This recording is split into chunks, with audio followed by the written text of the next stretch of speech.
Welcome to Tales from the Witching Hour, where the veil is thin and the stories get dark. I'm Kat, and this is Modern Witchery Official. Tonight we begin 31 nights of haunted tales and true stories that will make you question what lingers in the shadows. The first story, one of my very own. It happened to me while I was working night shift in a retirement home and begins with a phone call from a room that didn't exist.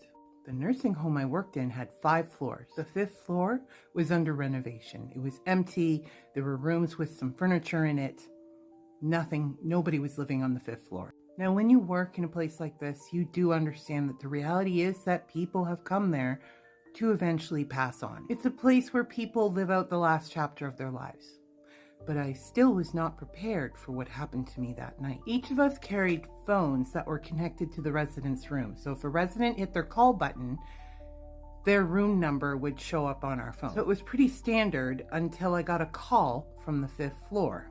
Immediately, I was worried that one of our residents had gotten confused or lost and ended up on the 5th floor and was perhaps even injured and needing help. So I was very concerned and headed up there immediately. So I grabbed my master key and I went up there to check. And as the elevator doors open, everything's dark and silent. I walked down the hallway to the room number that had shown up on my phone screen and I unlock the door. I walk in there, there's nothing. There's dusty old furniture pushed up against the sides of the room. It's quiet, it's still. There's nothing. There's nobody in there. And then, of course, I look around and the thing that made me stop cold was the fact that there was no phones. There were no phones in that room.